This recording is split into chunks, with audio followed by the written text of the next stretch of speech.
வடசென்னை தெற்கு மேற்கு மாவட்டம் எழும்பூர் கிழக்கு பகுதி சார்பில் முன்னாள் முதல்வர் புரட்சி தலைவர் எம்ஜிஆர் அவர்களின் 108வது பிறந்தநாள் விழா பொதுக்கூட்டம் மற்றும் நலத்திட்ட உதவிகள் வழங்கும் நிகழ்ச்சி பகுதி கழக செயலாளர் முகமது இம்தியாஸ் தலைமையில் கழக அமைப்பு செயலாளருமான நா. பாலகங்கா முன்னிலையில் 61வது வட்டம் புதுப்பேட்டை வேலாயுதம் தெருவில் வெகு விமர்சையாக நடைபெற்றது. இந்நிகழ்ச்சிக்கு சிறப்பு அழைப்பாளராக முன்னாள் நாடாளுமன்ற உறுப்பினர் அன்பர் ராஜா, திரைப்பட நடிகை காயத்ரி ரகுராம் ஆகியோர் கலந்து கொண்டு சிறப்புரை ஆற்றினார்கள். மேலும் இக்கூட்டத்தில் மாவட்ட பகுதி வட்ட கழக நிர்வாகிகள் மற்றும் பிற அணி பொறுப்பாளர்கள் என பலர் கலந்து கொண்டனர். இணைஞ்சிருந்தாலும் நான் பிறந்ததிலிருந்தே அனைத்து இந்திய அண்ணா திராவிட முன்னேற்ற கழகத்தின் உறுப்பினராக தான் பிறந்தேன் அப்படின்னு நான் சொல்வேன். நான் அது எந்த மாற்று கருத்தும் கிடையாது. ஏன்னா எனக்கு நான் சின்ன வயசுல இருந்து பார்த்து வளர்ந்தது இவங்க 2 பேரையும் நான் அவங்களோட நாங்க கத்துக்கிட்டதும் இது மட்டும் தான் அப்படின்றத நான் சொல்லுவேன். இங்க இருக்கிறவங்க அனைவருமே நான் பேரு சொல்லாட்டியும் ஒரு முறையும் புரட்சி தலைவர் எம்ஜிஆர் பேரை சொல்லும் போது உங்களை தான் சொல்றேன்னு நினைச்சுக்கோங்க, புரட்சி தலைவி அம்மா பேரு சொல்றேன்னா உங்க பேர் தான் சொல்றேன்னு நினைச்சுக்கோங்கன்னு நான் சொல்வேன். நான் அதே மாதிரி புரட்சி தலைவர் எவ்வளோ நம்ம மக்களுக்காக நல்லது செஞ்சாங்களோ, இன்னைக்கு நம்மளோட புரட்சி தமிழர் ஐயா எடப்பாடியார் அவர்கள் அதே மாதிரி ஒரு எளிமையான குடும்பத்துல இருந்து பிறந்து, விவசாய குடும்பத்துல இருந்து பிறந்து, மக்களுக்காக என்ன செய்யணுமோ அதை அப்படியே தொடர்ந்து செஞ்சுட்டு வந்துட்டு இருக்காங்க. 4.5 ஆண்டு கால ஆட்சியில இருக்கும் போது உங்களுக்கு யாருக்காவது ஒரு குறை வச்சிருந்தாரா அப்படின்னு நீங்களே கேள்வி கேட்டு பாருங்க. உங்களை எல்லாருக்கும் புரட்சி தலைவி அம்மா என்னென்ன திட்டங்கள் உங்களுக்கு கொடுத்தாங்களோ அது அப்படியே தொடர்ந்து உங்களுக்கு கொடுத்தாங்க. கொரோனா காலகட்டத்தில் கூட நீங்க பாத்தீங்கன்னா எவ்வளவு பெரிய நெருக்கடி, நம்மளால வெளியில கூட வர முடியாது. ஒரு ரேஷனா இருக்கட்டும், மக்களுக்கு என்னென்ன தேவையோ அது அப்படியே சுகாதாரத்துல இருந்து எல்லாமே உங்களுக்கு பத்திரமா பாத்துக்கிட்டது புரட்சி தமிழர் ஐயா எடப்பாடியார் அவர்கள். ஏன்னா புரட்சி தலைவர் எம்ஜிஆர் அவர்களை பின்பற்றவர்கள், அவரோட சீடர்கள் எந்த நேரத்திலையும் மக்களை விட்டு கொடுக்க மாட்டாங்க. அனைத்து இந்திய அண்ணா திராவிட முன்னேற்ற கழகம் என்பது இது வெறும் கட்சி இல்ல. இது நம்ம ஜாதி மதம் அது நம்ம சொல்ல தேவையில்லை. நம்ம அனைத்து இந்திய அண்ணா திராவிட முன்னேற்ற கழகம் சொன்னாலே போதும், நம்ம சமத்துவத்துலதான் நம்ம ஒன்னாக தான் இருக்கோம் அப்படின்றதுதான் அர்த்தம். அந்த அளவுக்கு தான் வச்சிருந்தாங்க. ஏன்னா மக்களோட வழி தெரிஞ்சவங்க புரட்சி தலைவர் எம்ஜிஆர் அவர்கள், அதே மாதிரி புரட்சி தமிழர் எடப்பாடியார் அவர்களும். நீங்க பாத்தீங்கன்னா மக்களோட வழி தெரியும், விவசாயிகளோட வழி தெரியும் அப்படின்று நான் சொல்வேன். நான் இன்னைக்கு 11 மெடிக்கல் காலேஜ் இன்னைக்கு தமிழ்நாட்டுக்கு சாதாரண விஷயம் கிடையாது. இன்னைக்கு ஒரு சாதனை, இந்த திருட்டு திமுக ஒரு சாதனை செஞ்சிருக்காங்க. நீங்க சொல்ல முடியுமா? என்ன சாதனை செஞ்சிருக்காங்க? ஒரு சாதனை செய்யல. ஆனா 11 மெடிக்கல் காலேஜ் ஒரே வருஷத்துல உங்க எல்லாருக்கும் கொடுத்தது புரட்சி தமிழர் ஐயா எடப்பாடியார் அவர்கள். சரி, அதுக்காக நம்ம நீட் ரத்து செய்யணும் சொல்லிட்டு இன்னைக்கு நம்மள ஏமாத்திக்கிட்டு இருக்காங்களே இந்த திருட்டு திமுக. ஆனா நீட் ரத்து பண்ண முடியாட்டியும் உங்களுக்கு 7.5% இடஒதுக்கீடு கொடுத்தாங்க. இன்னைக்கு சாதாரண குடும்பத்துல இருக்கிறவங்க கூட, ஏழை குடும்பத்துல இருக்கிறவங்க கூட இன்னைக்கு போய் மருத்துவ படிப்பு படிக்க முடியும். அதுக்கு மிக முக்கிய காரணம் புரட்சி தமிழர் ஐயா எடப்பாடியார் அவர்கள். இது எல்லாமே நீங்க பாத்தீங்கன்னா ஒரு நல்ல நிர்வாகம் கொடுக்கக்கூடிய ஒரே ஒரு கட்சி நீங்க பாத்தீங்கன்னா அனைத்து இந்திய அண்ணா திராவிட முன்னேற்ற கழகம் மட்டும்தான். ஏன்னா நிர்வாகம் தெரிஞ்ச கட்சி. அது மட்டும் இல்ல, புரட்சி தலைவி அம்மாவோட நிர்வாகம் நம்ம எல்லாருக்குமே தெரியும். எப்படி பெண்களுக்கு ஒரு பாதுகாப்பான ஒரு ஆட்சியாக இருந்தது, ஒரு அரசாக இருந்தது அப்படின்றது நம்ம எல்லாருக்குமே தெரியும். எத்தனையோ திட்டங்கள், தொட்டில் குழந்தை திட்டம் நீங்க எடுத்து பாத்தீங்கன்னா பெண் குழந்தை கருவிலேயே நம்ம கலைக்கணும் அப்படின்னு நினைச்சிட்டு இருந்த ஒரு சமயம் அந்த சமயத்துல வந்து பெண்களை கருவிலை கலைக்க கூடாது அப்படின்றதுக்காக என்ன பண்ணாங்க, தொட்டில் திட்டம்னு கொடுத்தாங்க. அது மட்டுமா, பெண்கள் பெண் குழந்தைகள் ஸ்கூலுக்கு போகிறதுக்கு மடிக்கணினி கொடுத்தாங்க. மடிக்கணினி கொடுத்தாங்க. இன்னைக்கு அதெல்லாம் நிறுத்தியாச்சு. இந்த திருட்டு திமுக. மடிக்கணினி இன்னைக்கு இருந்துச்சுன்னா ஒவ்வொரு விஷயமும் படிப்புக்கு வந்து ரொம்ப ஒரு பெரிய ஒரு உதவக்கூடிய ஒரு விஷயம் வந்து இன்னைக்கு மடிக்கணினி. அந்த அளவுக்கு முன்னோக்கி அவர் அப்பவே வந்து முன்னோக்கி எடுத்து போயிட்டாங்க புரட்சி தலைவி அம்மா அவர்கள். அது அப்படியே நிறுத்தியாச்சு. அதே மாதிரி பாத்தீங்கன்னா, பெண்கள் கல்யாணம் ஆகணும், படிச்சு முடிச்சு கல்யாணம் ஆகணும், படிச்சு முடிச்சாச்சுன்னா ஸ்கூல் படிச்சு முடிச்சாச்சுன்னா உங்களுக்கு 25,000 ரூபாய், காலேஜ் படிச்சு முடிச்சாச்சுன்னா 50,000 ரூபாய் அப்படின்னு சொன்னாங்க. இதனாலேயே பெண் குழந்தைகள் படிப்பு நிறுத்த கூடாது, அவங்க போய் படிக்கணும். கல்யாணம் பண்ணிக்கிட்டா கூட வீட்லயே வந்து கல்யாணம் பண்ணிக்கிட்டு இருந்தா கூட நம்மளுக்கு வந்து இங்க என்ன நடக்குதுன்னு பெண்களுக்கு தெரியணும். அதுதான் நம்மளோட அதிகாரம் அப்படின்ற ஒரே காரணத்துக்காக தான் புரட்சி தலைவி அம்மா அவர்கள் படிப்பு எந்த காலத்திலும் பெண்கள் வந்து படிப்பு நிறுத்தக்கூடாது அப்படின்ற ஒரே காரணத்துக்காக தான் இந்த ஒரு திட்டத்தை கொண்டு வந்தாங்க. அது மட்டும் இல்ல, தாலிக்கு தங்கம். இன்னைக்கு நகைக்கடனை வந்து நான் வந்து இது பண்ணிடுவேன், ரத்து செஞ்சிடுவேன் அப்படின்னு சொன்னாங்க. அதெல்லாம் ஃபுல் ஏமாற்றம். ஆனா இங்க வாரி வாரி கொடுத்தது புரட்சி தலைவி அம்மா அவர்கள். புரட்சி தலைவி அம்மா அவர்கள் தாலிக்கு தங்கம் கொடுத்தாங்க. இன்னைக்கு ஒரு பவுன் எவ்வளவு, என்ன விலை? 70,000 ரூபாய். ஆனா இன்னைக்கு உங்களுக்கு கிடைக்கிற உரிமை தொகை எவ்வளவு? உங்களுக்கு கிடைக்கிற உரிமை தொகை எவ்வளவுனா 1000 ரூபாய். அது கூட எல்லாருக்கும் போய் சேரல. எல்லாருக்கும் போய் சேர்ந்துச்சா? இல்ல. கேட்கல. எனக்கு எல்லாருக்கும் சேர்ந்துச்சா? கிடைக்கல.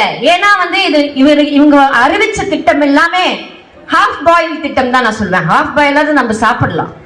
ஆனா இது வெறும் பாதியிலேயே வெந்து வேகாத ஒரு திட்டங்கள் வந்து கொடுத்திருக்காங்க இந்த திருட்டு திமுக தான். எல்லாம் கணக்கு, கஜானா கணக்கு தான். எல்லாமே வந்து காந்தி கணக்கு போடலாம். மிச்சம் எல்லாமே நம்ம வந்து குடும்பத்துல வச்சுக்கிட்டு கடைசியில எலெக்ஷன் சமயத்துல திருப்பி உங்களுக்கு வந்து 2,000 ரூபாய் கொடுத்து ஏமாத்தலாம் அப்படின்றது தான் இருக்காங்க.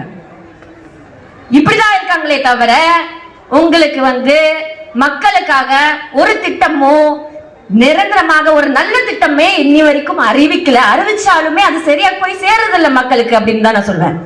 பெண்களுக்கு இலவச பஸ் சொன்னாங்க. ஆனா பஸ்ல போய் ஏறி உட்காந்தாச்சுன்னா அப்படியே ஓட்ட அப்படியே கீழே விழ வேண்டிதான். டகர டப்பா பஸ்.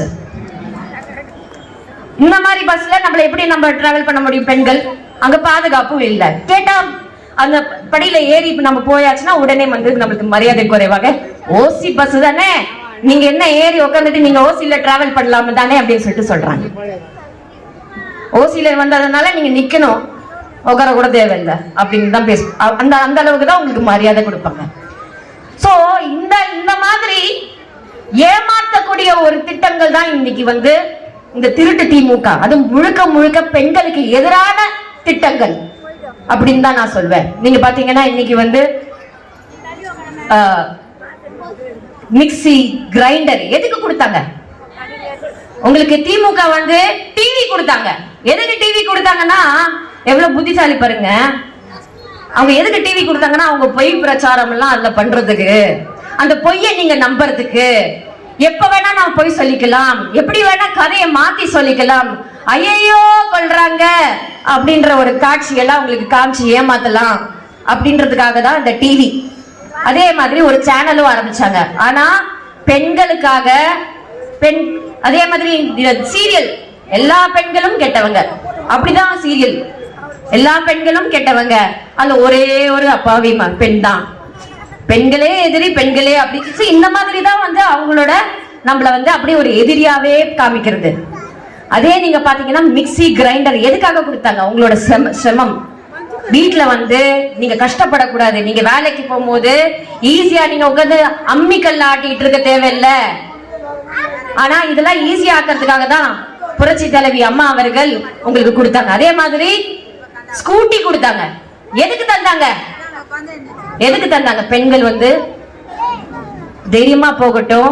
அவங்க வந்து பஸ்ல போகும்போது இடிச்சுக்கிட்டு போக தேவையில்ல, தைரியமா ஸ்கூட்டில ஓட்டிட்டு போகட்டும். மானியம் தந்தாங்க. இந்த மாதிரி ஏகப்பட்ட திட்டங்கள். இன்னைக்கு பெண் போலீஸ் இருக்காங்கன்னா அதுக்கு மிக முக்கிய காரணம் புரட்சி தலைவி அம்மா அவர்கள். இன்னைக்கு அந்த பெண் போலீஸுக்கே சீண்டல், பாலியல் சீண்டல் அப்படின்னு சொல்லிட்டு கன்னிமொழி அக்கா முன்னாடியே கிள்ளி, இடுப்ப கிள்ளி இந்த மாதிரி சில்மிஷம் செஞ்சுக்கிட்டு இருக்காங்க. இதுதான் இந்த திருட்டு திமுகவோட ஆட்சி. ஆனா புரட்சி தலைவி அம்மா அவர்கள் உங்களுக்கு பாதுகாப்பு மட்டுமல்ல, உங்களுக்கு வேலை வாய்ப்பும் தந்தாங்க அப்படின்றதுதான் நான் சொல்லுவேன். பெண்களுக்கு இன்னைக்கு அதிகாரம் இருக்குன்னா, பெண்கள் வெளியில வந்து வேலை செய்ய முடியும்னா அதுக்கு மிக முக்கிய காரணம் புரட்சி தலைவி அம்மா அவர்கள். இன்னைக்கு வந்து 50% நம்ம வந்து எலெக்ஷன்ல நிக்க முடியும், லோக்கல் பாடி எலெக்ஷன்ல வந்து நிக்க முடியும்னா அதுக்கு மிக முக்கிய காரணம் புரட்சி தலைவி அம்மா அவர்கள். இந்த மாதிரி பெண்கள் அதிகாரத்தில் இருக்க வேண்டும் என்று ஆசைப்பட்டது புரட்சி தலைவி அம்மா அவர்கள். ஆனா இன்னைக்கு அதுக்கு மாறாக வேலை வாய்ப்பு தரேன், உங்க எல்லாருக்கும் வேலை வாய்ப்பு தரேன், ஆனா ஒரு வேலை வாய்ப்பும் கிடையாது. டீச்சர் வேலையும் கிடையாது, எந்த கவர்மெண்ட் ஜாபும் கிடையாது, வேலையே கிடையாது. எல்லா மக்களும் நேரா டாஸ்மாக்கு ஓடுறாங்க. டாஸ்மாக் ஏன் டாஸ்மாக்கு போகணும்? வேலை இல்ல, மனசுல வலி. வீட்டுல வந்து நான் என்ன பதில் சொல்லுவேன்? கிடைக்கிற 10 ரூபாய் வச்சுக்கிட்டு நான் வந்து ஏன் கவலையை போக்கிக்கிறேன் அப்படின்னு சொல்லிட்டு அப்படி போய் வேலை செய்ய விடாம ஆக்குறது வந்து இந்த திருட்டு திமுக தான். மக்களுக்கு வேலையும் தராம மக்களை டைரக்டா வந்து டாஸ்மாக்கு டைவர்ட் பண்ணி உட்கார வச்சிருக்காங்க. ஆனா இதே வந்து வட இந்தியால இருந்து எத்தனையோ மக்கள் வந்து இங்க வந்து வேலை செய்யறாங்க. அவங்களுக்கு வேலை இருக்கு, ஆனா இங்க இருக்கிற மக்களுக்கு வேலை இல்லை. இதுதான் நடக்குது. சோ அதனால அது மட்டுமா, கஞ்சா, போதை பொருள், போதை மாத்திரை, சிறு சிறு குழந்தைங்க கூட இன்னைக்கு அதுக்கு அடிமையாகி வந்துட்டு இருக்காங்க. பல விஷயங்கள், பல நியூஸ் வெளியில வர்றது கிடையாது அப்படின்றதா நான் சொல்லுவேன். நான் பல நியூஸ் வெளியில வருது. இன்னைக்கு தாய்மார்கள் அனைவருக்குமே வயிற்றுல ஒரு புலி கரைக்குது. எப்படி நம்ம பையன் வெளியில போயாச்சுன்னா நம்ம உயிரோட திரும்பி வருவானா, இல்லைன்னா எங்கேயாவது போய் பிரச்சனை பண்ணி மாட்டிப்பானா அப்படின்ற ஒரு பயம் தான் இருக்கு. அதுக்காக ஒரு கேஸுக்காக காசு செலவழிக்கிறது இதே வேலையா போயிட்டு இருக்கு. இங்க எத்தனை பேரோட குடும்பத்துல வந்து அந்த பயம் இருக்குன்றது நம்மளுக்கு தெரியல. ஆனா இது நடக்குது, வெளியில வரது இல்ல. கிட்டத்தட்ட 18,000 போஸ்கோ சட்டம் 3 வருஷத்துல வந்து 18,000 போஸ்கோ சட்டம் அதுல வந்து நிலவில் இருக்கு. அது மட்டும் இல்ல, சிறு வயதிலேயே பெண் குழந்தைகள் வந்து கல்யாணம் பண்ணி போயிடுறாங்க. நிறைய டிராப் அவுட், ஸ்கூல்ல வந்து போய் படிப்புல இருந்து வெளியில வந்துடுறாங்க. அதெல்லாம் இருக்கக்கூடாது. பெண்கள் எல்லாரும், ஆண்களும் எல்லாரும், மாணவர்கள் எல்லாரும் போய் படிக்கணும் அப்படின்றது ஒரு ஊக்கம் வகையில இந்த அரசு இல்லை. ஏன்னா தூங்க மூஞ்சி அரசு அப்படின்றத நான் சொல்வேன். தூங்கிக்கிட்டே இருக்காங்க. மழை நீர் வந்துச்சு, மழை நீர் வந்தது. அதுக்கப்புறம் வந்து ஒரே வெள்ளம். நம்மளுக்கு வந்து 2015 இருந்தே தெரிஞ்சிச்சு. அப்பதான் சுனாமி வர ஆரம்பிச்சதுல இருந்தே இந்த வந்து பேரிடர் வர ஆரம்பிச்சிச்சு. அதுக்கப்புறம் நம்ம உஷாரா இருக்க வேண்டாமா? 2015 வந்து நம்ம வந்து ஃபர்ஸ்ட் முதல் முறையாக ஒரு பயங்கரமான ஒரு மழை நம்ம எதிர்கொண்டோம். எதிர்பாராத அளவுக்கு ஒரு மழை, அது பேரிடர் தான். ஆனா இம்மீடியட்டா புரட்சி தலைவி அம்மா அவர்கள் உடனே வந்து மக்களுக்கு என்ன தேவையோ இம்மீடியட்டா செஞ்சாங்க. உடனே செஞ்சாங்க, என்ன தேவையோ உடனே செஞ்சாங்க. ஆனா அதுக்கப்புறமும் புரட்சி தமிழர் எடப்பாடியார் அவர்களும் ஆட்சியில் இருக்கும் போது எத்தனையோ பேரிடர் சந்திச்சோம். ஆனா இம்மீடியட்டா அப்ப கூட உடனே என்ன மக்களுக்கு என்ன தேவையோ அதெல்லாம் வந்து இது பண்ணாங்க. ஆனா இங்க திருட்டு திமுக வந்துச்சு. 4,000 கோடிக்கு வடிகால் நாங்க வந்து செஞ்சோம் அப்படின்னு சொல்லிட்டு ஒரு அங்கேயும் ஒரு காந்தி கணக்கு. ஏன்னா எல்லாம் சர்க்கரையில இருந்து கூவம்ல இருந்து எல்லாமே காந்தி கணக்கு தான். எங்க போகுது அந்த பணம் அப்படின்றது நம்மளுக்கு தெரியவே இல்லை. வடிகால் வந்து சுத்தமா பண்ணாம பல இடத்துல வட சென்னையில சரி, தென் சென்னையிலும் சரி, எல்லா பக்கமும் வெள்ளம். அப்படி 4-5 நாள் 15 நாள்லாம் வந்து நின்றுட்டு இருக்கு. இன்னைக்கு சமீபத்துல வந்த 2024 வந்த வெள்ளத்துல கூட நீங்க பாத்தீங்கன்னா என்ன மாவட்டம்? விழுப்புரம் மாவட்டம் அப்படி 15 நாள் வந்து தண்ணியில வந்து ஸ்தம்பிச்சிருந்தது. இதெல்லாம் வந்து எத்தனை மணிக்கு வந்து நீங்க காலையில எழுந்திரிச்சு வந்து நீங்க வந்து பார்க்கணும்? 2:30 மணி மத்தியானம் வரைக்கும் உதயநிதி அவர்கள் வந்து உறங்கி கொண்டிருந்தால் அதுக்கு முன்னாடி நாள் என்னவோ அது என்ன பார்ட்டியோ இல்ல என்ன பண்ணாங்க நம்மளுக்கு தெரியாது. ஆனா மக்கள் வந்து ஒரு மழை வரப்போகுது அப்படின்னா நீங்க எத்தனை மணிக்கு நீங்க களத்துல இருப்பீங்க? ஒரு 4 மணிக்கு 5 மணிக்கு மழை வரப்போதா நான் 4 மணிக்கு இருப்பேன். ஆனா அது செய்யலையே. நீங்க வந்தது மத்தியானம் 2:30 மணிக்கு. மக்கள் எல்லாருமே அவஸ்தைப்பட்டு அவங்களோட பொருள் எல்லாம் அவங்க கஷ்டப்பட்டு சம்பாதிச்ச பொருள் எல்லாம் வாங்கி வச்சு உள்ள அப்படியே அது எல்லாமே சேதமடைஞ்ச போது உள்ள வராங்க. கேட்டா வந்து எனக்கு மத்திய அரசு நம்மளுக்கு நிதி தரல அப்படின்றது வந்து இதெல்லாம் போங்கு. பேனா வைக்கிறதுக்கு நிதி இருக்கான், கார் ரேஸ் வைக்கிறதுக்கு நிதி இருக்கான், படம் பண்றதுக்கு நிதி இருக்கான், ஆனா மக்களுக்கு நிதி இல்லை அப்படின்னு சொல்றாங்க. பேர்லயே நிதி வச்சு போய் சொல்ற ஒரே குடும்பம் இந்த கருணாநிதியின் குடும்பம் மட்டும்தான் அப்படின்றது நான் சொல்வேன். நானு அதே மாதிரி இன்னைக்கு பொங்கல் பரிசு புரட்சி தமிழர் ஐயா எடப்பாடியார் அவர்கள் அனைவருக்கும் 2500 ரூபாய் கொடுத்தாங்க. அப்போ வந்து என்ன சொன்னாங்க? எதிர்கட்சியில இருக்கும்போது என்ன சொல்றாங்கன்னா 5000 ரூபாய் தரணும் அப்படின்னு சொன்னாங்க. ஆனா இன்னைக்கு எதை தந்தாங்க? அந்த சர்க்கரையும் பார்க்க முடியல, அரிசியும் 1 கிலோ அரிசி, அதுவும் வந்து எந்த மாதிரி அரிசின்றது கூட நம்மளுக்கு தெரியல. புடவை தரேனாங்க, வேஷ்டி தரேனாங்க. அது பாதி பேருக்கு டோக்கன் போச்சு, பாதி பேருக்கு டோக்கன் போகல. அங்க அடிதடி சண்டை இதுதான் நடந்துச்சு. ஆனா இதே அனைத்து இந்திய அண்ணா திராவிட முன்னேற்ற கழகம் ஆட்சியில் இருக்கும் போது உங்களுக்கு தவறாமல் முறையாக உங்களுக்கு என்னென்ன பொருள்கள் தேவையோ அத்தனை பொருளும் தரமாக தந்தாங்க அப்படின்றதுதான் நான் சொல்வேன் நானு. ஆனா இன்னைக்கு அத்தனை விஷயமும் உங்களை ஏமாத்தி கொண்டிருக்காங்க. இன்னைக்கு நம்ம எல்லாருக்குமே தெரியும், கச்சத்தீவை எழுதி கொடுத்தாச்சு, காவேரி எழுதி கொடுத்தாச்சு. இன்னைக்கு டங்ஸ்டனை எழுதி கொடுக்க ஆசைப்படுது திமுக. டங்ஸ்டன் ஏன் எல்லாத்திலையும் சொரண்டி எடுப்பீங்களா? சொரண்டி எவ்வளவுதான் நீங்க எடுக்க போறீங்க? நம்மளோட அஸ்திவாரம் வந்து ஸ்ட்ராங்கா இல்லைன்னா என்ன ஆகும்? தமிழ்நாடோட மண்ணு அவ்வளவுதான். ஒரு காலத்துல நம்ம வந்து லிமோனியான ஒரு கண்டம் இருந்துச்சு, அது காணாம போச்சு. இந்த மாதிரி தோண்டிக்கிட்டே இருந்தாங்கன்னா இதுவும் காணாம போயிடும். இந்த மாதிரி அழிவுக்காக இந்த விஷயத்தை பண்ற ஒரே ஒரு ஆட்சி வந்து இந்த திருட்டு திமுக ஆட்சி மட்டும்தான். இன்னைக்கு கூட நம்ம அனைத்து இந்திய அண்ணா திராவிட முன்னேற்ற கழகத்தின் ஒரு பிரமுகர் ஜகபர் அலி அவர்கள் லாரியாலை அடிச்சு கொண்டிருக்காங்க. ஏன்னா அவர் வந்து கல்குவாரிக்கு எதிராக குரல் கொடுத்த ஒரே காரணத்துக்காக, எவ்வளவு ஒரு குரல் கொடுத்ததுக்காக, மக்களுக்காக தானே குரல் கொடுத்தாங்க. அவரை ஏத்தி கொண்டாச்சு. யார் அந்த மாஃபியா தெரியாது. நீங்க யார் கேட்டீங்கன்னா உடனே பயந்து போய் இவங்க எல்லாரும் சேர்ந்து ஒரு டிராமா போடுவாங்க. இதுக்கு ஒரு துணியாக இருக்கிறது இந்த பாஜக, இந்த திருட்டு பாஜக. இவங்களும் திருடர்கள் தான், அவங்களும் திருடர்கள் தான். மக்களுக்காக இதுவரைக்கும் கேஸ் விலையோ எந்த விலையோ உங்களுக்கு குறைக்கல. டாக்ஸ் எடுத்துக்கிட்டே போயிட்டு இருக்காங்க. பொருளாதாரம் வீக்கம். நம்மளுக்கு பொருளாதாரம் கையில இல்ல. ஒரு 100 ரூபாய் சம்பாதிச்சோம்னா 105 ரூபாய் நம்ம வந்து செலவு பண்ண வேண்டியது இருக்கு. அந்த அளவுக்கு போய்கிட்டு இருக்கு. இன்னைக்கு மக்கள் நிம்மதியாக தூங்க முடியல. இந்த 2 மத்திய அரசாலையும் மாநில அரசாலையும் நம்மளுக்கு வந்து ஒழுங்கா தூங்க முடியல. இந்த பாஜகனால பாஜக இப்போ செய்யல. அனைத்து இந்திய அண்ணா திராவிட முன்னேற்ற கழகத்தை இப்பவே உடைக்கணும் அப்படின்றது இப்ப பண்ணல. அவங்க ஆரம்பிச்சது 2000 அவங்க ஆரம்பிச்சுட்டாங்க. எப்படியாவது புரட்சி தலைவி அம்மா மேல வந்து பழி சுமத்தணும், அவங்களை எப்படியாவது கீழே இறக்கணும் அப்படின்றதுதான். அதுதான் ஒரே ஒரு குறிக்கோள். ஒரு பெண்மணியிடம், ஒரு வீர பெண்மணியிடம் நம்ம வந்து போட்டி ஏட்டாச்சுன்னா நம்ம அவங்களை ஈஸியா வீழ்த்திடலாம் அப்படின்ற ஒரு எண்ணத்தினாலதான் புரட்சி தலைவி அம்மா அவருக்கு மீது இவ்வளோ ஒரு வன்மம் அவங்களுக்கு இருந்தது அப்படின்றது நான் சொல்வேன். அதே போல் நம்மளோட புரட்சி தலைவி அம்மா அவர்களோட வார்த்தை நம்ம மறக்கவே முடியாது.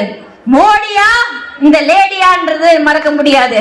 எந்த காலத்திலும் இந்த பாஜகவோட கூட்டணி வைக்க மாட்டேன் அப்படின்னு சொல்லிட்டு உங்ககிட்ட சொன்னாங்க. எதுக்கு சொன்னாங்கன்னா, அந்த அளவுக்கு இவங்க ரெண்டு பேரும் பின்னாடி பக்கம் ஒரு உறவு வச்சுக்கிட்டு இருக்காங்க, கள்ள உறவு வச்சுட்டு இருக்காங்க அப்படின்றதுதான் நான் சொல்லுவேன். மக்களை ஏமாத்திக்கிட்டு இருக்காங்க. நீ திருடு, நான் உன்னை காட்டி கொடுக்க மாட்டேன், நான் திருடுறேன், நீ காட்டி கொடுக்காத, இப்படிதான் போய்கிட்டு இருக்கு இந்த ஆட்சி. ஆனா மக்கள் எல்லாரும் இன்னைக்கு என்ன பண்றதுன்னு தெரியல. இன்னைக்கு ஏகப்பட்ட கட்சிகள் வந்தாலுமே ஒரே ஒரு விஷயம் மக்கள் அனைவரும் நன்றாக புரிந்து கொள்ள வேண்டும்.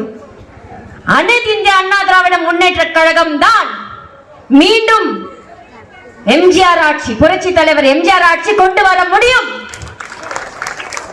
இதே தெய்வம் அம்மா, புரட்சி தலைவி அம்மாவோட ஆட்சியை கொண்டு வர முடியும்.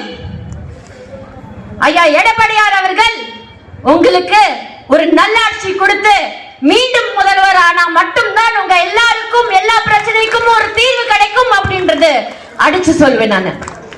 அதனால எத்தனையோ கட்சி வரலாம் போகலாம், இங்க எத்தனையோ கட்சிக்கு அங்கீகாரம் கொடுத்ததும் அனைத்து இந்திய அண்ணா திராவிட முன்னேற்ற கழகம் தான். அதனால யாரும் மறக்க கூடாது, அனைத்து இந்திய அண்ணா திராவிட முன்னேற்ற கழகம் தான் உங்களுக்கு தினந்தோறும் உணவுல இருந்து நம்ம வீட்டுல இருக்கிற பொருள்ல இருந்து எல்லாமே நம்மளுக்கு யூஸ் பண்ணக்கூடிய பொருள்ல இருந்து நம்ம வாழக்கூடிய விஷயத்துல இருந்து எல்லாமே தந்தது அனைத்து இந்திய அண்ணா திராவிட முன்னேற்ற கழகம். மீண்டும் நான் அடிச்சு சொல்றேன், 2026ல மீண்டும் அனைத்து இந்திய அண்ணா திராவிட முன்னேற்ற கழகம் ஆட்சி அமைக்கும். புரட்சி தமிழர் ஐயா எடப்பாடி அவர்கள் மீண்டும் முதலமைச்சராவார். அதோட நான் விடைபெறுகிறேன். நன்றி, வணக்கம்.